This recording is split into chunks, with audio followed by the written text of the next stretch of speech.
Hello friends, welcome to our channel. ఈరోజు ఈ వీడియోలో బేబీ బోర్న్ అయిన తర్వాత 1-2 మంత్స్లో బేబీలో ఎలాంటి మార్పులు వస్తాయి అనేది వీడియోలో షేర్ చేస్తాను. అంతేకాదండి, సో మనం రీసెంట్గా చేసిన వీడియోస్లో కూడా బేబీ ఎప్పుడు చూస్తుంది, ఎప్పుడు స్మైల్ చేస్తుంది, అలాగే బేబీ ఎప్పుడు పాకుతుంది, ఎప్పుడు నిలబడుతుంది అని చాలా కామెంట్స్ అయితే వస్తూ ఉన్నాయి ఓల్డ్ వీడియోస్లో అయితే. సో అందుకనేసి ఈ న్యూ బోర్న్ బేబీ దగ్గర నుంచి ఎలాంటి కేర్స్ అనేవి మనం తీసుకోవాలి, బేబీలో ఎలాంటి లక్షణాలు అనేవి మంత్లీ మనం చూడగలుగుతాము అనేది ఈ వీడియోలో షేర్ చేస్తాను. సో మోస్ట్గా వచ్చేసి 1-2 మంత్స్లో ఏమంటే మనము మసాజ్ అనేది ఎప్పుడు చేస్తూ ఉంటాము. మార్నింగ్ అలాగే ఈవినింగ్ మసాజ్ అనేది చేయమని చెప్తూ ఉంటారు. అండ్ మసాజ్ అనేది ఎందుకు చేయాలి, మసాజ్ చేయడం ద్వారా ఇంపార్టెన్స్ ఏంటి అని కూడా అడుగుతున్నారు. మసాజ్ అనేది చాలా ఇంపార్టెంట్ అండి. బేబీ ఎప్పుడు పడుకునే ఉంటుంది కదా, సో మసాజ్ చేయడం ద్వారా ఒళ్ళు నొప్పులు ఏమన్నా ఉన్నా తగ్గుతాయి. అలాగే బేబీ అవయవాలు గ్రోత్ బాగుంటుంది అని చెప్తారు. అండ్ అలాగే ఇబ్బంది లేకుండా ఉంటుందండి. సో ఏ మంత్కి బేబీలో ఎలాంటి మార్పులు అనేవి రావాలో అలా వస్తూ ఉంటాయి. అండ్ మెడ నిలవడం కానీ, బేబీ బోర్లా పడడం కానీ, పాకటం కానీ, ఇవన్నీ కూడా స్టేజెస్ లాగా ఉంటాయి కాబట్టి ఇవన్నీ కరెక్ట్గా జరుగుతాయి అని చెప్తారు. అండ్ టమ్మీ టైం అనేది కంపల్సరిగా ఇవ్వాలి. 2 మంత్స్ దాటిన దగ్గర నుంచి కూడా ఈ టమ్మీ టైం అనేది పెట్టుకోవచ్చు.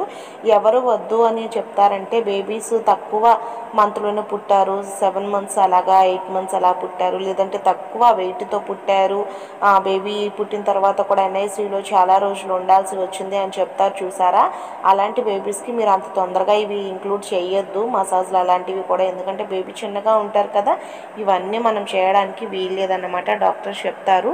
అలా ఏమీ లేదు, బేబీ మంచి 2.5 kgs కంటే అబౌవ్నే పుట్టింది, మంచిగా మంత్స్ అయిపోయిన తర్వాతే పుట్టింది, అంతా బాగానే ఉంది అని చెప్పిన తర్వాత మీరు ఇవన్నీ చేయొచ్చు.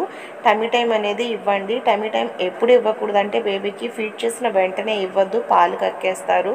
సో ఈ టమ్మీ టైం ఇవ్వడం ద్వారా బేబీ త్వరగా తల నిలబెట్టడానికి, అలాగే పాలు మంచిగా అరగడానికి బాగా యూజ్ అవుతుంది. బేబీస్ కలర్స్ అలాంటివి కూడా మీరు ముందు వేసి అట్రాక్ట్గా చేస్తూ ఉన్నట్లయితే కొత్తలో కొంచెం ఇబ్బందిగా ఉన్న తర్వాత బేబీ అలవాటు అయిపోతుంది. జస్ట్ 5 నిమిషాలు చాలు కొత్తలో, ఆ తర్వాత నుంచి బేబీకి అలవాటు అవుతుంది. అలా చేయడం ద్వారా బేబీలో స్టేజెస్ అనేవి కూడా మార్పులు వస్తాయి. టమ్మీ టైం అంటే బేబీని బోర్లా పడుకోబెట్టడం అండి, అంతే, ఏం లేదు. జస్ట్ మెత్తగా ఏదన్నా మెత్తటి సర్ఫేస్ మీద బేబీని పడుకోబెట్టి ముందు ఏమన్నా టాయ్స్ కానీ ఏమన్నా వేసి మనం పిలుస్తానో చూస్తానో ఉంటుంటే బేబీ యాక్టివిటీ అనేది ఫామ్ అవుతూ ఉంటుంది.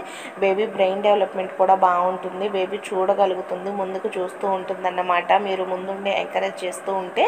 సో ఇలా చేయడం ద్వారా బేబీ తల నిలబెట్టడం, అదే మెడలు నిలబెట్టడం, ఇవన్నీ లేకపోతే లెగవడము, ఇలాంటివన్నీ కూడా ఏ మంత్కి ఏం జరగాలో ప్రాసెస్ అనేది మంచిగా ఉంటుంది బేబీకి అని చెప్తూ ఉంటారు.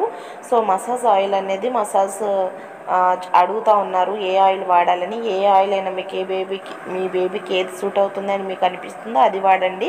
సో బేబీ ఆయిల్ వాడవచ్చు, హిమాలయాలో కానీ వీటిలో ఉన్నాయి, లేదు కోకోనట్ ఆయిల్ కూడా వాడొచ్చండి, ఏం పర్వాలేదు. ఇప్పుడు పారాషూట్లోనే బేబీ మసాజ్ ఆయిల్స్ అని కూడా వచ్చాయి, మమాయత్ కానీ ఏదైనా మీరు వాడుకోవచ్చు. ఇదే వాడాలని ఏమీ ఉండదు, జస్ట్ మసాజ్ చేసి ఆ తర్వాత స్నానం చేపిస్తారు అంతే. కొంతమంది అయితే స్నానం తర్వాత చేస్తారా మసాజ్ అంటున్నారు, లేదు, ముందు మసాజ్ చేసేసి ఆ తర్వాత ఒక 5-10 నిమిషాలు పక్కన ఉంచేసి ఆడుకోవడానికి, ఆ తర్వాత స్నానం చేపిస్తారు. ఇలా చేయడం వల్ల గ్రోత్